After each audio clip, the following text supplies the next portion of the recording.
తొందరపడకు మిత్రమా. ఈ నాణెం నిన్ను పట్టుకోవడానికి నేను వేసిన పథకమే.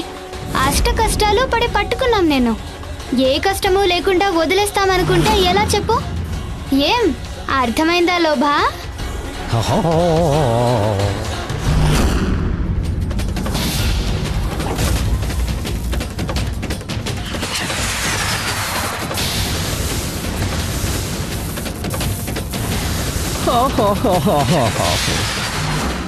నాన్నగారు, ఇది మంచి పని కాదు. మీరు నన్ను మోసం చేశారు. ఇది దారుణం. కాదు లోభాసురా, ఇది మా మోసం కాదు. నీలోని లోభానికి పరాకాష్ట మాత్రమే. అవును లోభాసురా, సంపదలన్నీ దోచుకున్నా నీలోని లోభం ఏమాత్రం తగ్గలేదు. నువ్వు కేవలం ఒక్క ముద్ర కోసం వచ్చావు. మా గణేశుడి వలలో చిక్కుకుపోయావు. లోభాసురా, లౌక్యం కనుక ఎక్కువైతే అది లోబిని ప్రమాదంలోకి నెట్టివేస్తుంది. నీకు ఎంత లభించినా కూడా తృప్తి పడకుండా కనిపించిందల్లా కావాలి అనే లౌక్యమే నిన్ను నీ పతనానికి చేరవేస్తుంది. ఇప్పుడు నీకు జరిగింది కూడా అదే లోభాసురా. నీ లోభం తారాస్థాయికి చేరుకుంది. నువ్వు దోచుకున్నదంతా కూడా ఇక్కడే పోగొట్టుకునే స్థితికి చేరుకున్నావు. వదులుకోవడమా? అది నేనా? ప్రాణాలైనా వదులుతాను గాని నాణ్యాలను వదులుకోలేను. అది నా వల్ల కాదు. నేనేమి సామాన్య లోభిని కాదు. నేను ధనపతి లోభంలోంచి పుట్టిన లోభాసురుణ్ణి.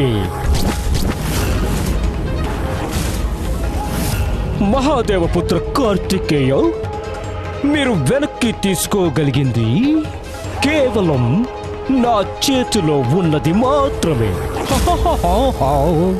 కానీ మిగిలిన రత్నాలు 3 సురక్షితమైన రహస్య స్థావరంలో ఉన్నాయి. మీ కామధేనువు, కల్పవృక్షం, ఉచ్చేశ్రవాశ్వం, ఈ 3 రత్నాలు ఆ రహస్య స్థావరంలోనే ఉన్నాయి.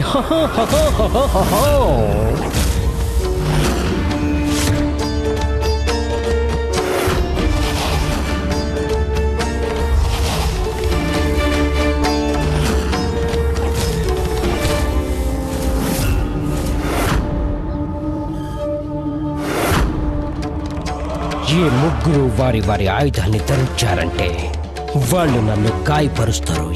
ఇప్పుడు నేను ఇక్కడి నుంచి పారిపోయే అవకాశం కూడా ఇవ్వలేదే గణపతి. కానీ నాకెవ్వరూ హాని చెయ్యలేరని వీరికి తెలిస్తే కదా. ఆయుధాలెందుకు చెప్పండి? నాతో యుద్ధం చేసినా మీకేమీ లాభం ఉండదు. అయినా శ్రీ గణేశ, మీరెంత పెద్ద తప్పు చేస్తారనుకోలేదు.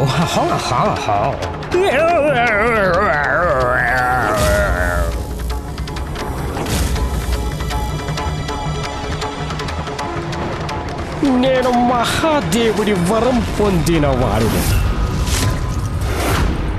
నన్నెవరూ ఓడించలేరని వరమిచ్చారు. కాబట్టి మీరెన్ని ఆయుధాలు ప్రయోగించినా నన్ను ఓడించే ప్రసక్తే ఉండదు ప్రభు.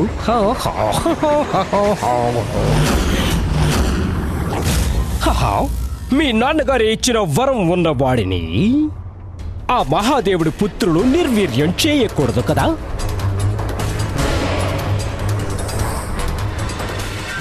కావచ్చు, కానీ మేము నిన్నిక్కడ బంధించి ఉంచే అవకాశం అయితే ఉంది కదా.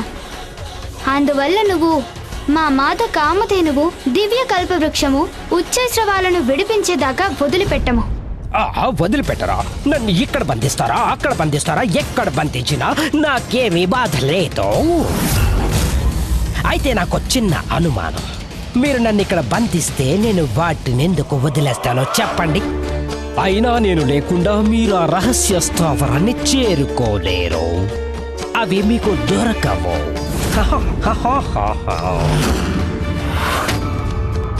శ్రీ గణేశ, తమరు ఏ రత్నాలనైతే వెనక్కి తీసుకోవాలనుకున్నారో అవి అక్కడివి అక్కడే ఉంటాయి. Hi hi. ఒకవేళ మీరు నా నుండి వాటిని విడిపించాలని భావించినట్లయితే అయితే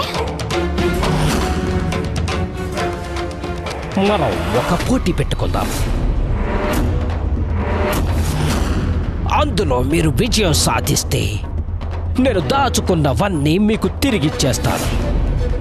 కానీ కానీ ఈ ఈ ఒకవేళ మీరు ఓడిపోయినట్లయితే అలకాపురి సంపదలన్నీ నా సొంతమైపోతాయి. నన్నెంతో తెలివిగా బంధించినట్లే పోటీలో అంతే తెలివిగా వ్యవహరించగలననుకుంటే కాసుకోండి. నేను మీకొక సవాలు చేస్తాను. మీరు మీ తెలివిని ఉపయోగించి విజయం పొందవచ్చు. ఒకవేళ మీరు ఓడిపోయినట్లయితే అందుకుగాను మీరు నన్ను ఇక్కడి నుంచి సకల సంపదలతోనూ సాగనంపాల్సి ఉంటుంది. లేదు లేదు, ఈ పందెం మంచిది కాదు. కేవలం పోటీ మీద ఆధారపడి నా సంపదలంతా తీసుకుపోతానంటే నేనెలా అంగీకరిస్తాను?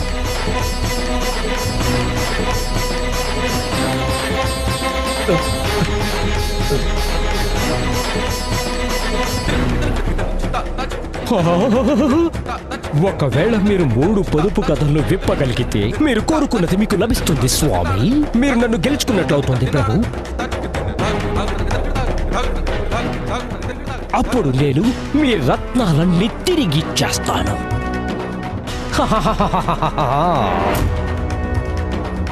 ఆ దేవతలు పోగొట్టుకున్న దానిని మళ్ళీ సంపాదించుకోవడానికి కేవలం ఇదొక్కటే మార్గం.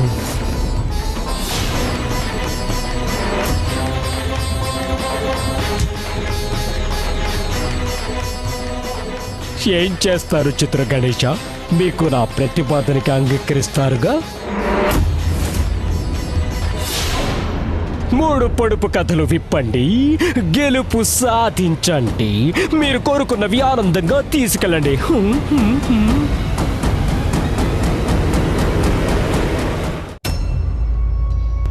నేను మీ గురించి విన్నది నిజంగానే నిజమయ్యుంటదిలేండి. అందుకే అంతగా ఆలోచిస్తున్నారు మీరు. అయినా మీ అనుమానం కూడా నిజమే. నేనడిగే చిక్కు సమస్యల్ని విడదీసేంత చాతుర్యం మీకు ఉండే అవకాశం లేదు కదా.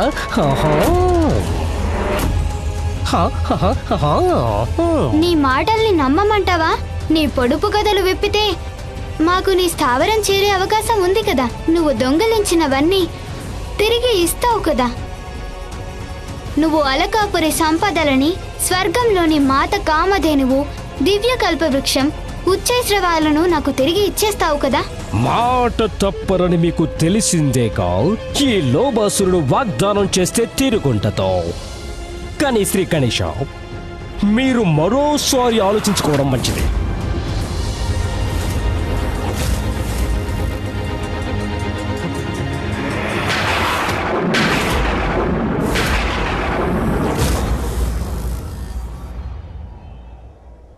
నీ మొదటి పొడుపు కథ ఏమిటి లోబాసురా? ఏంటి అంటే మీరు తన సవాలుకు అంగీకరిస్తున్నారనేగా? తనకి మన సంపదలన్నింటినీ తీసుకువెళ్ళడానికి అనుమతిస్తున్నారనేగా? కుబేరదేవా, గణేశుడు ఆ పని చేయక తప్పదు. లేకపోతే మనం ధనాగారంలోని సంపదల్ని పొందడంలో విజయం సాధించవచ్చు. కానీ స్వర్గంలోని రత్నాలు అంటే కోరికనిచ్చే కామధేనువు, కల్పవృక్షం, దివ్యాస్వాలు, ఉచ్చశ్రైవాలను ఎప్పటికీ మనం సాధించుకోనేలేము.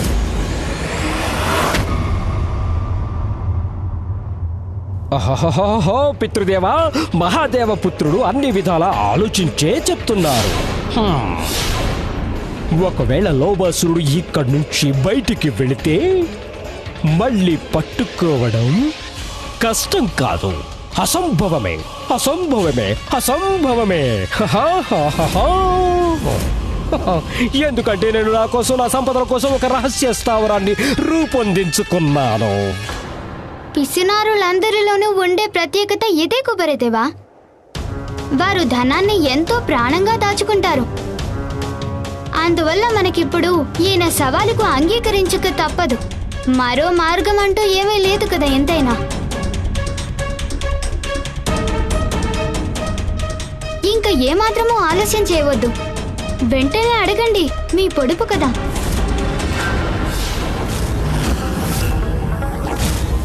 బయట కూర్చున్న దానికి లేదు తల,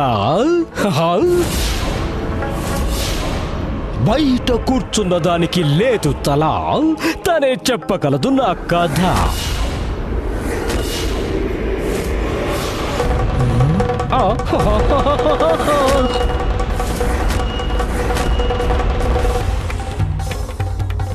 తల లేదా? కథ చెబుతుందా? ఈ పొడుపుకి విడుపుందా? మొదటి పొడుపు కథని సూటిగా పొడిచాను గణేష. విడుపు లేకపోతే నన్ను బయటికి పంపించేయండి.